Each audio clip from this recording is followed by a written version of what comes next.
Well, all right. Hello, everyone, and happy Tuesday. It's digital host A.J. Wuest welcoming you back to Before the Four, the live stream where I go through some of 48's top news stories and then some before our 4 o'clock newscast. I hope you're all having a fabulous Tuesday so far.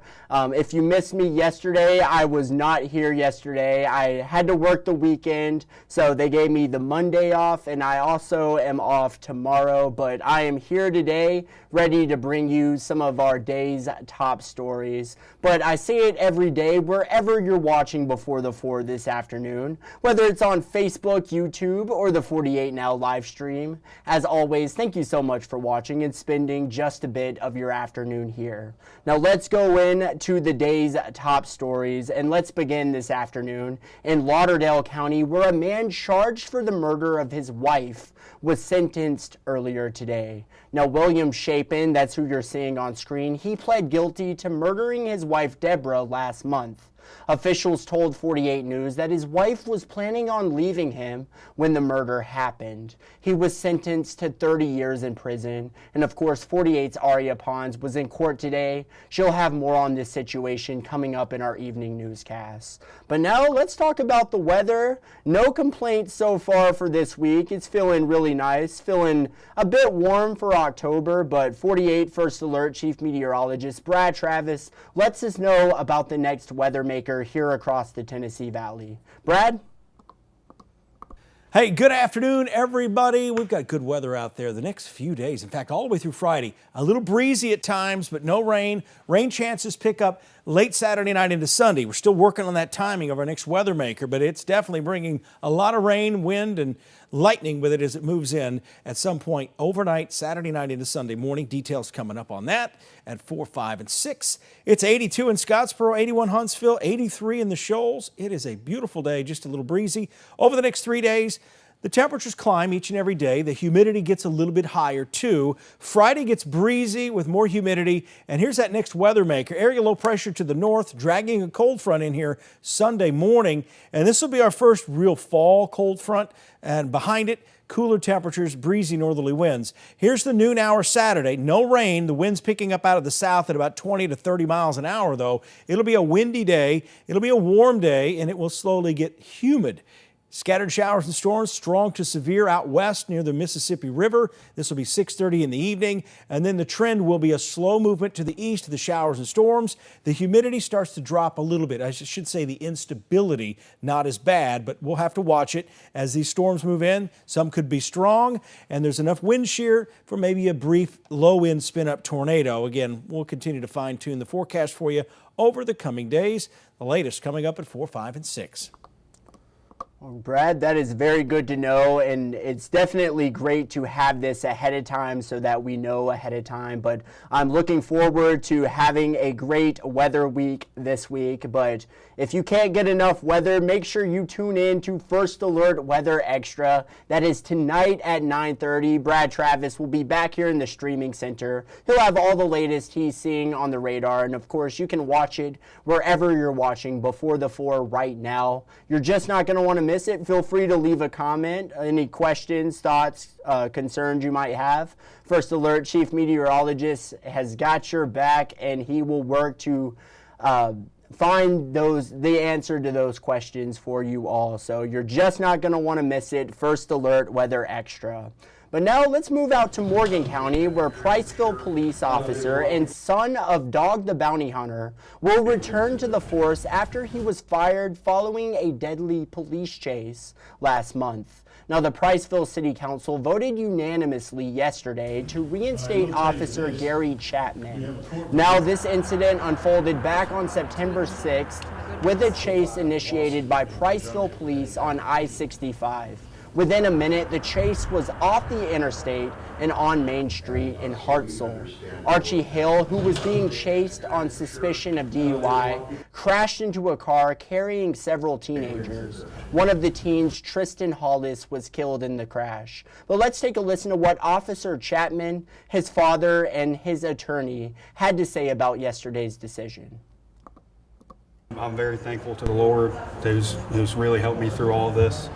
My appealing, my termination was not a discount to that. It was merely standing up for what's right and for myself, because what I did, I truly believe I was in the right for. I'm very proud of Gary, and I'm proud of the decision that they made. He still got a 10-day suspension, so they felt like discipline was appropriate.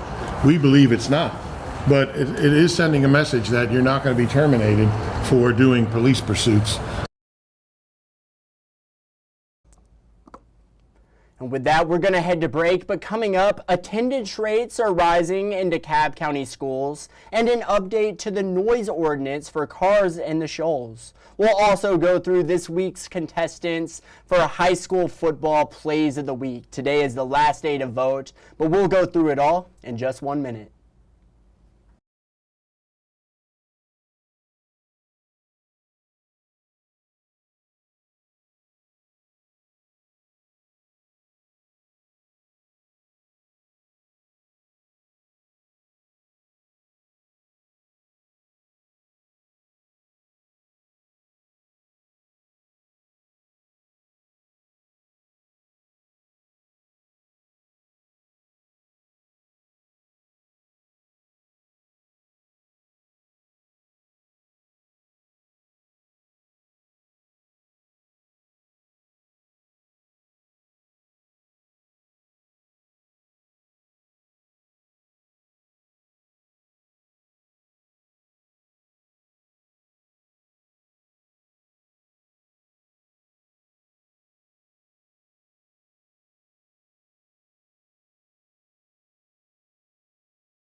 All right, break time is over. Hello, everyone, and welcome back to Before the Four. Now let's head to the classrooms in DeKalb County, where grades are going up due to students attending class more often.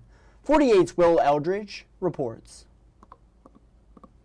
The attendance supervisor for DeKalb County tells me that since the start of this initiative, they've seen a big boost in attendance, which led to a significant increase in reading, math, and ACT scores. Just after students returned to school after COVID, school leaders say their attendance rate dropped as low as 81%. Jason Mayfield, the attendance supervisor for DeKalb County Schools, tells me ever since the district has been finding new ways to encourage good attendance. From posters to letters home, their effort has significantly brought down chronic absenteeism from 19% a few years ago all the way down to about 9% across the county. And now they're taking it a step further, partnering with Panther Network, a broadcast media class run by students at Collinsville High School. These students are shooting and editing videos, encouraging attendance for every school in the county. Mayfield says every day counts, so if you don't have to miss school, you shouldn't. They've already proven it too. As their attendance rate has gone up, Mayfield says so have the test scores. So really this attendance initiative is running parallel to a really solid academic initiative. So at the same time that we're having more of our students in class, we've been able to see significant gains in reading and math on ACAP. Our ACT scores are increasing. It's paying big dividends. Mayfield added that videos from the Panther Network will continue to roll out throughout the school year. Reporting in Rainsville, Will Eldridge, 48 on your side. Well, how about that? And now heading out to the Shoals with an update on the noise ordinance for vehicles. Aria Pons lets us know.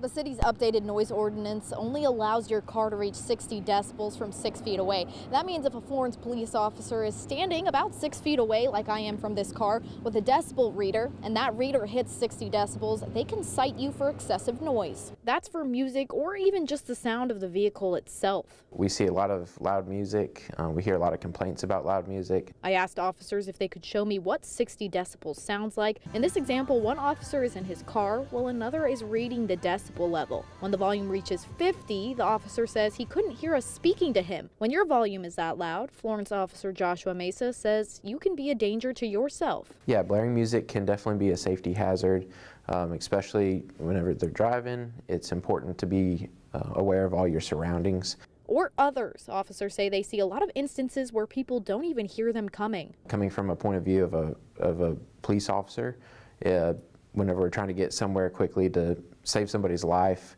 and we have our lights and sirens on, we really want people to move out of the way for us. That way we can get where we're going quickly. And if you can't hear our siren, then you may not be able to move out of the way. Mesa says every sergeant on each shift has a reader in order to properly measure levels, and they plan on buying more readers to fully equip their team. Yeah, it's really important to turn your music down. We want people, drivers, to be aware of their surroundings. That way they can hear what's going on around them. If you break the noise ordinance, that citation comes with a $331 fine. Reporting in Florence, Aria Pons, 48 on your side.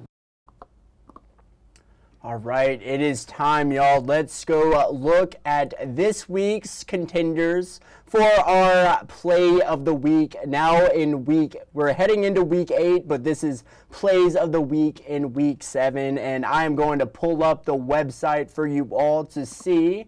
Here we are right here. So this is WAFF.com. To get here, I just went to sports, and it is this web story that we have posted on our website right here. 48 Blitz Play of the Week. And of course, these are our 3 contestants. And let's just go through the first contestant for Play of the Week. So this is Woodville High School. The Woodville quarterback keeps it for a touchdown. Let's watch this play right here.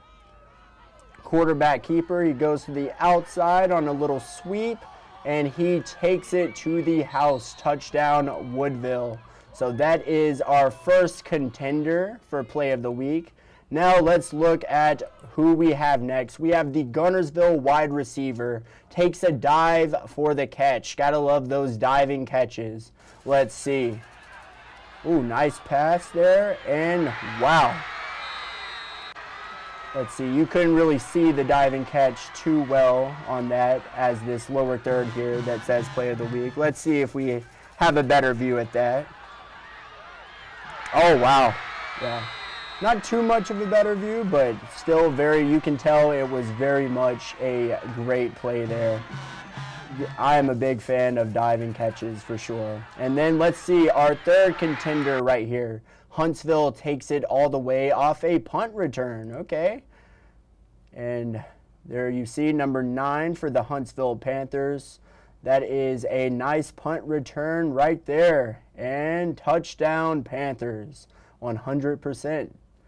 Wow, 3 really good plays to choose from, and you can vote right here on this web story, right below these 3 videos of the Play of the Week. You just click here and pick your poison. Who do you believe deserves to be the 48 Blitz Play of the Week? Let us know. Today is the last day to vote, as we will be announcing our winners tomorrow in our evening newscast. So not a lot of time, so get your votes in. You're just not going to want to miss it.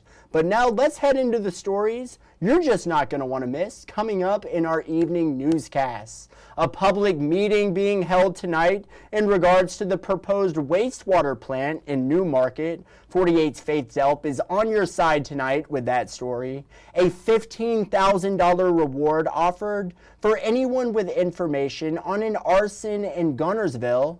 Will Eldridge is on that tonight. And finally, the latest on the ongoing government shutdown. And these are just a few of the stories you're just not going to want to miss coming up in our evening newscast. And y'all, it is time for Facebook fun. And we have a question today, of course. Our 48 Facebook question of the day was, what was your favorite Halloween costume as a kid? So let us know. Let me tell you, my mom was extremely creative growing up, and she loved designing costumes. So there are a lot of very creative costumes. I don't know if I could pick a favorite. I was SpongeBob SquarePants one year. I was Underdog, which was one of my favorite books.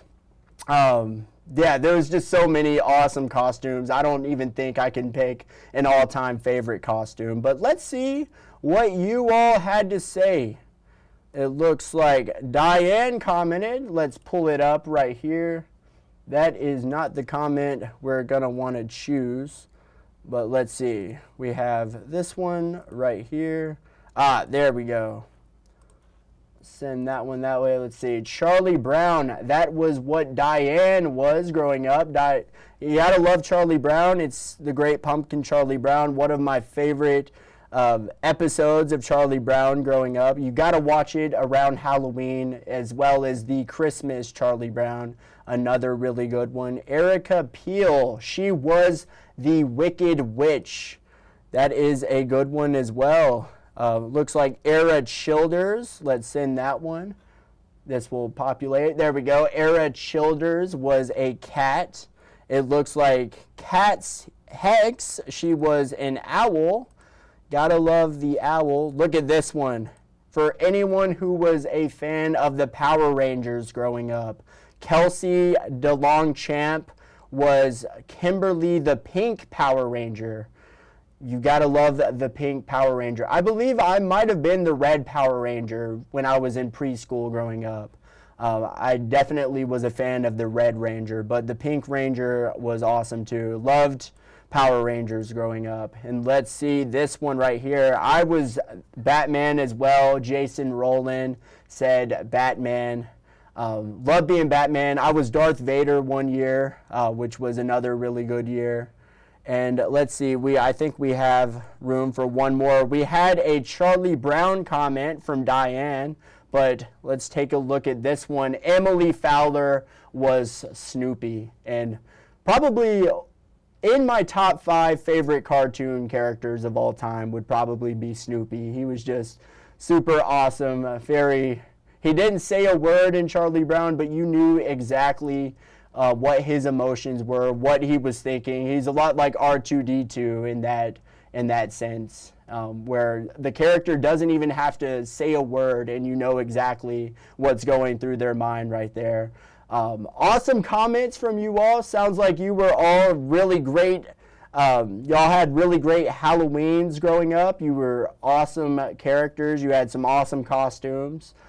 Thank you all for commenting on today's 48 Facebook question of the day. It always makes my day hearing from you all here across the Tennessee Valley. But y'all, that is just about it for today's Before the Four. Thank you all for sticking around, spending a bit of your Tuesday afternoon here. So there will not be a Before the Four tomorrow, as I will be off tomorrow. Again, I worked over the weekend, Saturday and Sunday, so they gave me yesterday and tomorrow off. So no Before the Four tomorrow, but I look forward to seeing you all on Thursday. But once again, as always, thank you so much for watching. Enjoy tonight's evening newscast. And once again, y'all have a great night.